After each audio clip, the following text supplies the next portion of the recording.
School, coaching, self study, sleep, phone, कैसे सारी चीजें मैनेज करनी है। बच्चे रात में पढ़ते हैं, जो बच्चे दिन में पढ़ते हैं, कैसे गैट को और हम मैथ्स को मैनेज करें।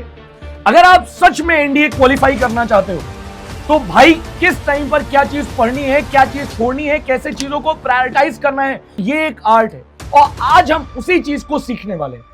मैं हूं प्रशांत त्रिपाठी और आज इस वीडियो में हम बात करने वाले हैं आइडियल एनडीए एस्पिरेंट का टाइम टेबल क्या होना चाहिए। जो बच्चे रात में पढ़ते हैं, जो बच्चे दिन में पढ़ते हैं, कैसे गैट को और हम मैथ्स को मैनेज करें, कैसे हम अपनी स्कूल को, कोचिंग को मैनेज करें, ये सारी चीजें आज के वीडियो में बताने वाला हूं। तो भाई वीडियो को लास्ट तक जरूर देखिएगा। तो यार हजारों बच्चों से बात करने के बाद, बहुत सारे टॉपर से बात करने के बाद एक बात तो बहुत अच्छे से पता चलती है कि यार टाइम टेबल तो होना चाहिए। बिकॉज बिना आइडियल टाइम टेबल के कभी भी कोई भी एग्जाम क्रैक नहीं किया जा सकता है। अगर आपके पास एक आइडियल टाइम टेबल नहीं होता है तो कभी भी आप अपनी चीजों को मैनेज नहीं कर पाते हैं। तो मैनेज करने के लिए टाइम टेबल होना तो बहुत जरूरी है, एक आइडियल टाइम टेबल होना बहुत जरूरी है। तो भाई अगर आप देखें तो आप ऐसा कुछ टाइम टेबल बना करके रखते हो अपने पास जिसमें आपको देखने को मिलता है कि भाई हम 6-7 बजे सो करके उठेंगे, 7 बजे हम स्कूल या कोचिंग चले जाएंगे, 2 बजे तक हमारी कोचिंग होगी, उसके बाद फिर 2 से 3 लंच, रेस्ट, फिर मैथ्स की प्रैक्टिस, फिजिकल एक्टिविटी, क्योंकि एनडीए के बच्चे फिजिकल एक्टिविटी होना बहुत जरूरी है। दौड़ने जाएंगे, खेलने जाएंगे, मतलब 7 बजे हम सारी फिजिकल एक्टिविटी कर लेंगे, उसके बाद डिनर, फिर रेस्ट, फिर गैट रिवीजन और सारी चीजों को हम लेकर के चलेंगे। बट भाई सीरियसली बताना, क्या कभी ये टाइम टेबल फॉलो होता है? मैं सिंपल सी बात बोलता हूं, motivation is temporary, habit is permanent. मतलब 2 दिन तो तुम मोटिवेट रहते हो, 2 दिन लगता है कि हाँ यार ये टाइम टेबल फॉलो करना ही करना है अगर हम चाहते हैं अपना एनडीए एग्जाम क्वालिफाई करना। बट 2 दिन के बाद क्या होता है, लगता है यार ये इससे तो इंपॉर्टेंट ये है कि मैं ऐसा करता हूं यार, थोड़ी देर मैं फोन चला लेता हूं, उसके बाद मैं टाइम टेबल फॉलो करूंगा। थोड़ी देर में ऐसा करता हूं यार, किसी से बात कर लेता हूं मैं, और उसके बाद फिर भाई पूरी टाइम तुम्हारा चला जाता है उन चीजों को करने में। और अंत में क्या होता है, अंत में ये होता है कि तुमको होता है रिग्रेट।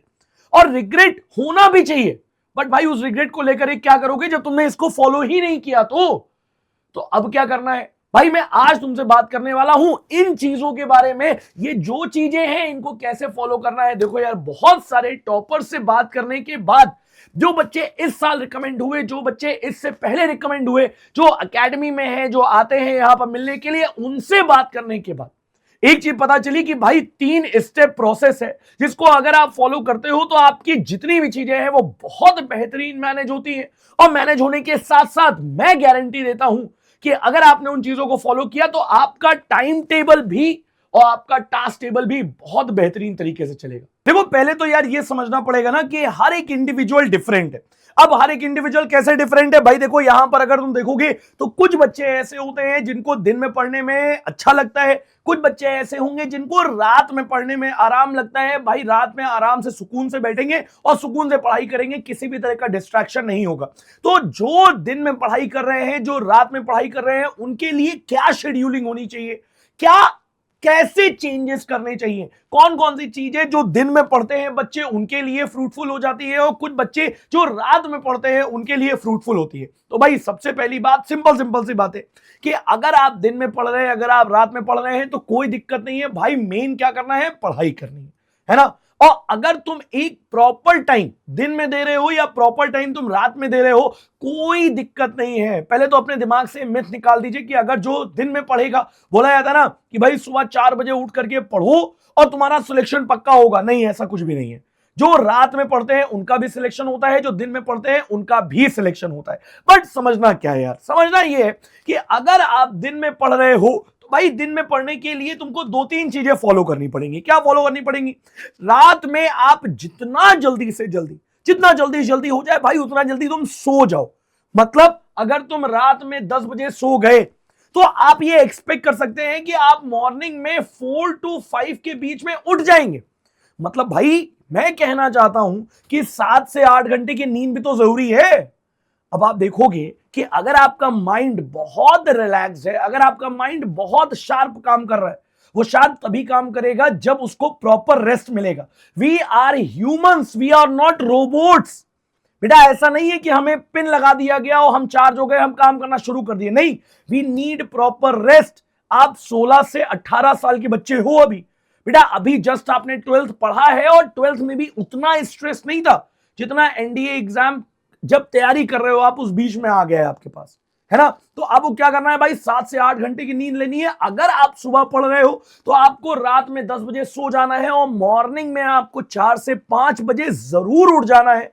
और उठने के बाद जब आप सारी चीजों से फ्रेश हो जाओगे तो 6 बजे के लगभग आपको पढ़ने बैठ जाना है। And in the morning you have to give, आपको सुबह के सुबह 2 घंटे देने ही पड़ेंगे। मतलब आप 6 से 8 आपको देना पड़ेगा बेटा। किस चीज के लिए? उस सब्जेक्ट के लिए जिसमें आप देख रहे हो आपको सबसे ज्यादा प्रॉब्लम हो रही है। क्यों? क्योंकि भाई सुबह सुबह आप देखोगे तो मॉर्निंग में बिल्कुल ब्रेन फ्रेश रहता है और लगेगा कि यस जो मैं पढ़ूंगा वो याद हो जाएगा। तो क्या पढ़ना है? मॉर्निंग में पढ़ना है मैथ्स, या मॉर्निंग में पढ़नी है वो चीज जो तुमको लग रहा है कि तुम्हारे लिए बहुत टफ है। हो सकता है बहुत सारे बच्चे ऐसे हों जिनके लिए मैथ्स टफ लग रही हो, बहुत सारे बच्चे ऐसे हों जिनके लिए गैट का इंग्लिश सेक्शन टफ, बहुत सारे बच्चे ऐसे हैं जिनको लग रहा है कि अगर मैं फिजिक्स कर लूंगा तो मेरा फिजिक्स कंप्लीट हो जाएगा इस टाइम पे। तुमको ये देखना है अलग अलग स्टूडेंट, मैंने बोला ना कि everyone have a different individuality, हर एक बच्चा इंडिविजुअली अलग है। और अगर हर एक बच्चा इंडिविजुअली अलग है तो बेटा ये समझना भी बहुत जरूरी है कि यहां पर बच्चे की रिक्वायरमेंट अलग अलग हो जाएगी। अगर वो मैथ्स पढ़ना चाहता है, जो भी टफ लग रहा है वो सबसे पहले करना है। और जब तुम यहां पर 6 से 8 के बीच में कर लोगे इसको, तुमको पता है सबसे पहले मॉर्निंग में जब तुम इस काम को करके उठोगे तुमको लगेगा कि यार मैंने मैक्सिमम पोर्शन कंप्लीट कर लिया, और पूरे दिन तुम्हारा मोराल हाई रहेगा कि यार ये वाला सेक्शन तो कंप्लीट हो ही गया। और फिर से मैं बोल रहा हूं, अगर जो बच्चे रात में पढ़ना चाहते हैं, भाई रात में पढ़ना चाहते हो कोई दिक्कत नहीं है, कोई दिक्कत नहीं है, चिल रहना है आराम से। यहां पे आपको क्या करना है, आपको यहां पर 9 बजे पढ़ने बैठ जाना है। कुछ भी करके 9 बजे से पहले जितना काम करना है, भाई फोन चलाना है चला लो, तुमको जो काम करना है, बात करना है घर में बात कर लो। मुझे पता है बहुत सारे बच्चे प्रिपरेशन के दौरान, अगर मैं एकेडमी में ही बोलूं, यहां पर लखनऊ में बहुत सारे बच्चे ऑल ओवर इंडिया से आते हैं। मुझे पता है उनको घर पे बात करनी होती है, भाई 9 बजे बात कर लो ना, 9 बजे से पहले बात कर लो ना, है ना। तो आराम से तुम बात करके और फ्री हो जाओगे तुम 9 बजे तक। 9 बजे पढ़ने बैठ जाना है और 9 से आराम से आप जितनी देर पढ़ सकते हो भाई, 2 बजे तक, 3 बजे तक, 4 बजे तक, जितनी देर पढ़ना है आराम से पढ़ो, उसके बाद सो जाओ। मॉर्निंग में अगर आप 10 बजे भी उठते हैं तो आप समझिए फिर बेटा यहां पर किसी भी तरह का आपको ये नहीं लगेगा कि यार मैंने रिग्रेट करना है। क्यों? क्योंकि तुमने इतनी पढ़ाई कर ली है। बट फिर मैं बोल रहा हूं कि ये उनके लिए है बेटा जो खुद से, हम बोल रहे हैं कि बेहतरीन तरीके से नोट्स वगैरह सब बने हुए हैं और तैयारी कर रहे हैं। बट अगर आपका कोचिंग या अगर आपका इंस्टीट्यूट है तो आपको क्या करना है, आपको सुबह का टाइम टेबल ज्यादा फॉलो करना है। बिकॉज अगर आप सुबह का टाइम टेबल फॉलो करोगे तो आप पढ़ के जाओगे कोचिंग में, और जब पढ़ के जाओगे तुमको पता है मैं पढ़ के आया हूं, मैं सारी चीजें कर पाऊंगा, और जब वहां से वापस आओगे तब भी तुमको फॉलो करना है इसी टाइम को और अपनी चीजों को लेकर के मैनेज करते जाना है। देखो यार ये सारी चीजें करने के बाद तुम देखते हो तो एक चीज बड़ी इंपॉर्टेंट है। क्या चीज? जितने टाइम पढ़ रहे हो भाई उतने टाइम तुम कर क्या रहे हो एग्जैक्टली? क्या तुम उस टाइम को बहुत प्रोडक्टिव वर्क में कन्वर्ट कर पा रहे हो? भाई जितनी भी चीजें तुम कर रहे हो, अगर तुमको पता है कि सिस्टमैटिकली तुम कैसे कर पाओगे उस चीज को, तुम्हारा वो टाइम प्रोडक्टिव होगा। और अगर तुम देख रहे हो कि उस टाइम पे तुम बहुत स्कैटर्ड फॉर्म में हो, तो मैं क्या बोल रहा हूं तुमसे कि बहुत इंपॉर्टेंट है चीजों का स्ट्रक्चर्ड होना। और बेटा स्ट्रक्चर्ड होने का मतलब कि मैं फिर से बोलूंगा, जो बच्चे किसी भी इंस्टीट्यूट में हैं, जो बच्चे ऑनलाइन बैच से पढ़ रहे हैं, किसी से पढ़ रहे हैं, उनको पता होता है कि चीजें कैसे स्ट्रक्चर करनी है। उनको पता है कि उनको रोज का रोज क्या टास्क मिला हुआ है। भाई उस टास्क को तुमको करना है जितना भी टाइम तुम दे रहे हो। अगर तुम 45 मिनट दे रहे हो, जैसे मैं तुमसे बोलता हूं कि 1 घंटे का तुम्हारा टाइम स्लॉट है, तुम टाइम स्लॉट को डिवाइड कर लो। कैसे डिवाइड कर लो? तुमको डिवाइड करना है 50 मिनट और 10 मिनट में। भाई 10 मिनट रेस्ट लेना है, बट 50 मिनट प्रोडक्टिव काम करना है। 1 सेकंड के लिए इधर उधर नहीं उठना है, किसी भी तरीके का फोन नोटिफिकेशन ऑफ कर देने।